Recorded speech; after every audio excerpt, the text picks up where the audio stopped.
We're almost at the halfway point of the NBA.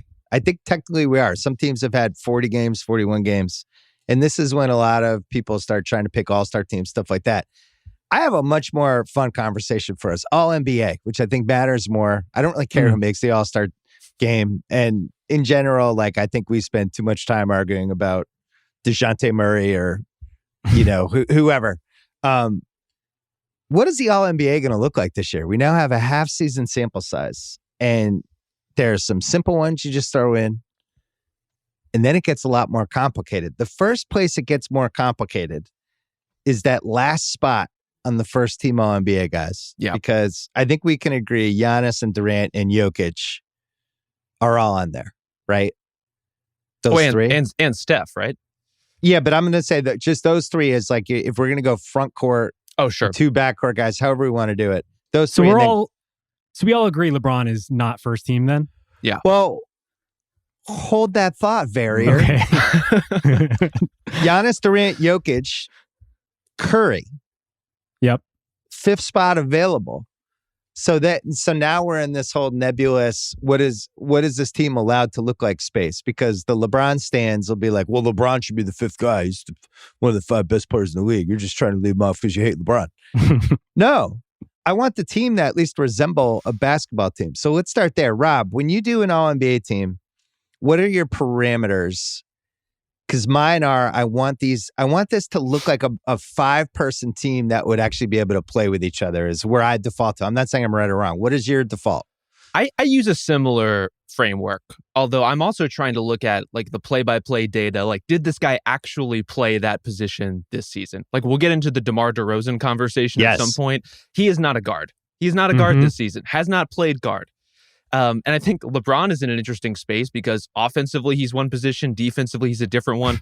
I mean, shit, you can make the argument Nikola Jokic could be the point guard on the first team All-NBA based on function, but he plays center. So I tried to go a little more by the book on this spot, but this one is hard. Like the fifth first team, that last guard spot, I don't know that there's like a candidate that really jumps out at you unless you're going with LeBron. What's your process, JV? Pretty similar. I think if it's within reason, I'm willing to blur the lines a little bit. But like Rob said, it's a lot harder. Even Giannis is a case of he's playing majority of his minutes at power forward, but he's played a lot of center this year. And if anything, you could say that like that has been one of his biggest contributions to the team this year is being able to pivot to center and to cover for Lopez's absence. So it's really tough. It's funny, and we've talked and we've written about it and we've talked on multiple pods about, I don't think it's necessarily positionless basketball, but I do think you have the point guard position, which not everyone qualifies for. That might be a list of less than 15 people, which is why I think we all value Jalen Brunson maybe a little more than most. He's like, oh, that's actually an old school point guard under the age of 25. Then you have the perimeter guys, and then you have the guys who can like basically defend the paint. And those are kind of the three territories. So I don't know if Giannis is a center or not, but I know he functions like whatever a center should function like in 2022. Like I watched them play Charlotte last night. He was playing center. I don't know if you would call it center in this day and age, but so he is whatever new center is, center 2.0, whatever. Jokic is a great point. Jokic is their point guard. Yeah. But he's obviously not a point guard. So what the fuck is he? I don't even know how to describe him. That's one of the things that makes him so great. But then you go to like somebody like Durant, it's a little more traditional. That guy's a forward. Really clear a forward. I even tried to think about it ultra modernly, where it's like, what if we just got rid of all the positions and it's like ball handlers and wings and big men, but then it actually becomes way more complicated because what is Giannis if not a ball handler? What is LeBron and Jokic if not a ball handler? So you would actually have 5 ball handlers. I just don't understand why you can't just also do the 5 best players. Like I do like your idea that you keep it somewhat similar to a lineup, but if you have that in mind, I would like a little bit more flexibility because I do think that 5th spot kind of in this first team has to be a guard now. And like, am I discrediting someone like LeBron and putting someone like Ja Morant on that team? And does that feel right? Because he's not the 5th best player in the league. It's difficult. Right. And if you're going to put DeRozan, which you made the point is he's not a guard this year, but he's a perimeter guy. Yeah. Right. He could play guard. And I don't know if there's really a difference between how he plays basketball and Zach LaVine plays basketball, other than when they're on the other end. If you have like a taller person playing the three, he's probably more likely to guard that person than Zach LaVine. But when you watch them, they're both perimeter guys. I think to call DeRozan like a quote unquote forward is a little weird, but at the same time, that's kind of what he is. So if he's going to be our fifth guy, then why can't LeBron be the fifth guy? That's where it gets confusing. It's a good point. Like, what can a guy theoretically do versus what has he actually done in terms of position? We get into some thorny territory pretty quickly, but I'm totally with you. Like, DeRozan is as wing as anyone else we're going to talk about for a backcourt spot, or, you know, like, why we get stuck in that, I don't know, other than this is the template the NBA has unfortunately given us. Well, one fun thing about, and I'm just spoiler, LeBron's not on my first team. Because you don't like LeBron, man. But if LeBron is on that first team and you have Giannis, Durant, Jokic, Curry, and LeBron, I'm pretty sure that those five guys would figure out how to play together. Yeah. And would be pretty fun to watch. And LeBron would, I guess, be the quote unquote, LeBron or Jokic would be the kind of the facilitator in that lineup. I really want to put DeRozan on the first team, even though he's not a guard, because I think he makes sense with that team. If it's Giannis, Durant, Jokic, Curry, and DeRozan, I think those five guys make sense together. DeRozan as a perimeter guy. Curry's not a natural point guard, obviously. He's really plays off the ball more than anything, but you could use Jokic almost as like the Draymond in that thing. And those five guys make sense. More importantly, I feel like DeRozan, the season he's had, the impact he's had in the Bulls, the fact that they're the number one team in the East, the game winners he's made, the confidence he's given them, his flexibility, the fact that he's playing the best basketball of his life and has really kind of made himself into a top 10 guy this year, no question. I kind of want to reward him from that. So I think that's my pick. Who do you have, Rob? So I went Chris Paul, and I wrestled with this one. Really? Wow. And I think this case is a little bit more holistic. You know, like the Suns are on pace for 63 wins right now. I would say Paul is the central reason why. And some of that is like your team you weather more when Chris Paul is on the floor. You can keep your spacing, you can sustain runs, you can bounce back faster. But also on a macro level, I think he just makes your team more resistant to the kinds of issues that we're seeing with some of these other disappointing teams this season. Like whatever's going on with the Hawks, that doesn't really happen to a Chris Paul team. And this is a franchise that is coming off a letdown from being up 2-0 in the finals, had a major contract dispute in the preseason that could have had a cloud over the whole season. And remember when there was, massive franchise-altering allegations against Robert Sarver that could have sent this whole group into a tailspin. And you never hear a single story about how this group has lost focus, about how they're underperforming, about how they're not playing up to their standards. I think Chris Paul is the reason for that. So his numbers don't click the way these other four guys do. But in terms of holistic impact, I think CP is your guy. I had him initially in the spot. And then from a numbers standpoint, I just felt like I was overrating him just because I like what he does so much. He's 14 and 10 a night. It's a lot for 14 points a game. It's a lot to put him on first team.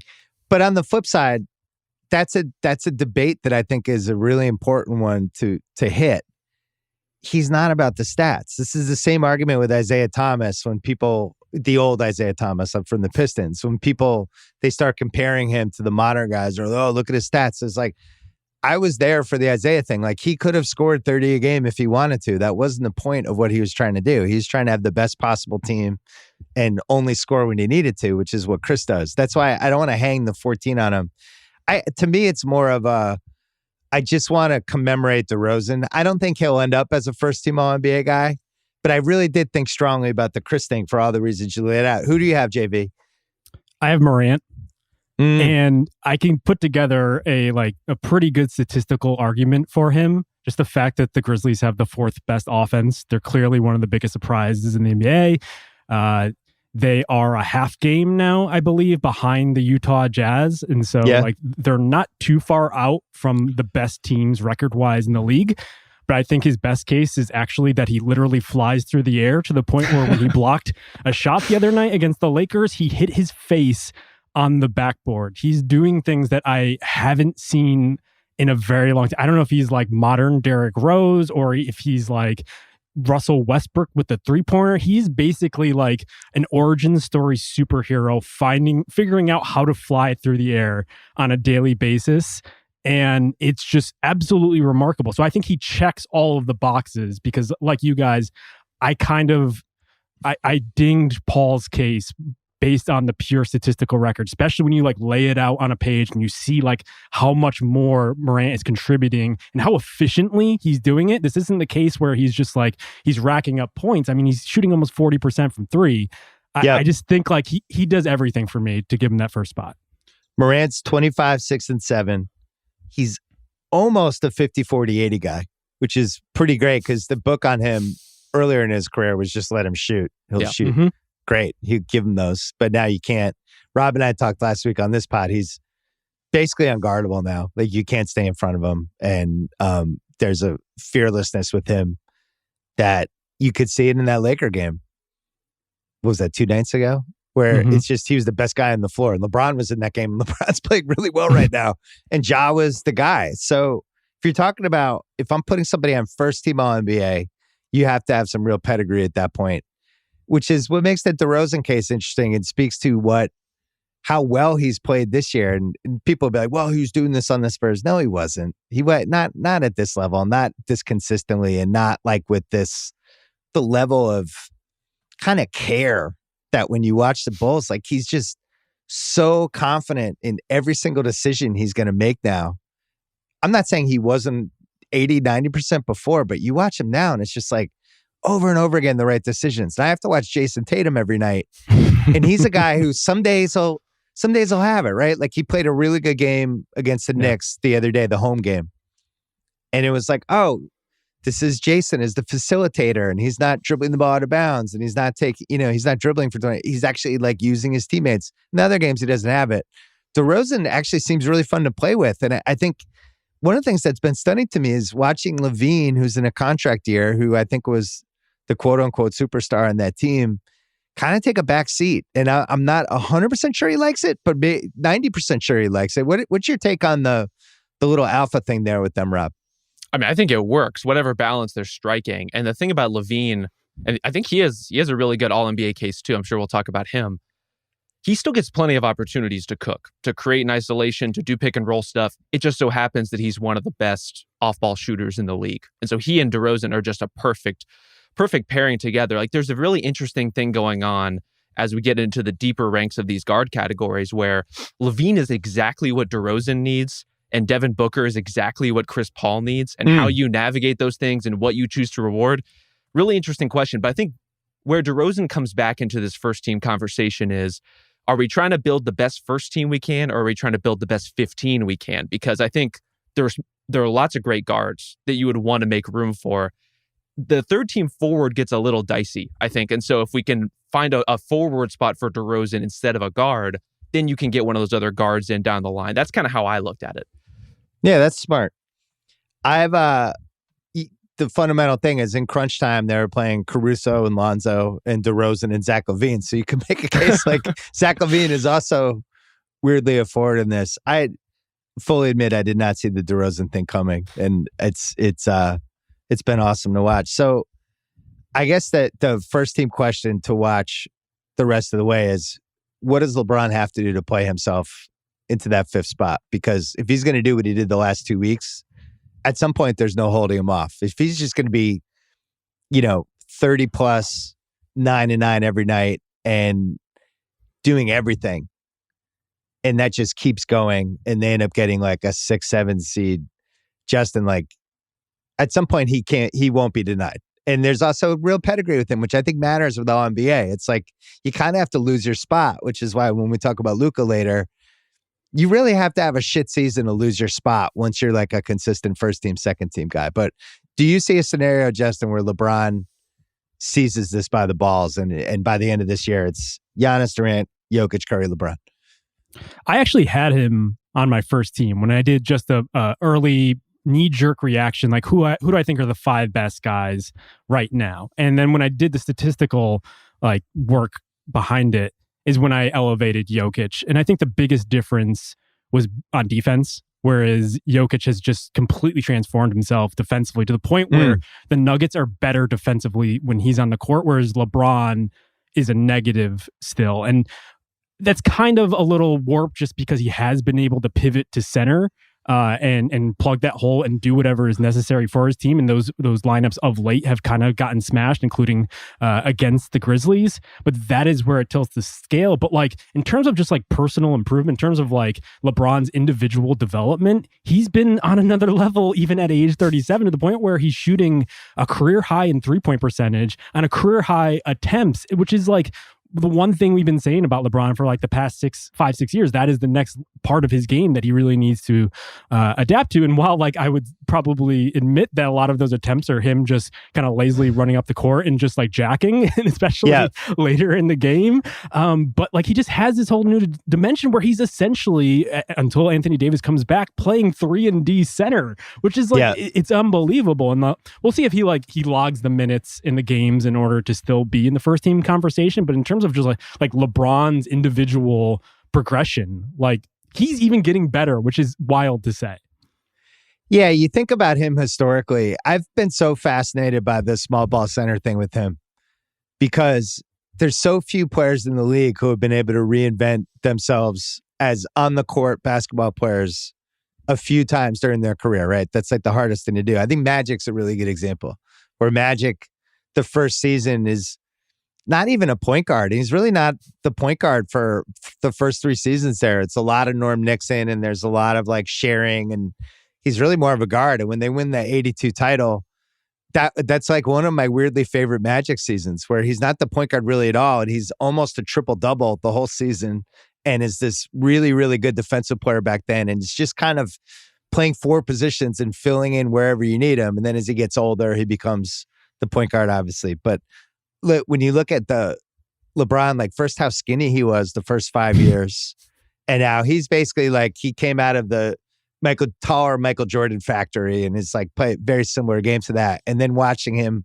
evolve in Miami, and then watching him evolve again from like a power strength standpoint in those last 4 Cleveland years. That last year that when it was basically just him and he was just bully balling everybody, and he had finally figured out like how to get rid of that JJ Barea shadow from the 2011 finals when he couldn't even post up a 6-foot guy. And now he's moved into this weird 3-ball center thing or small ball center thing. And I don't know, historically, I think like all this stuff's going to help when we have the Jordan conversation 50 years from now, or all these different points of his career. I didn't think he could do this.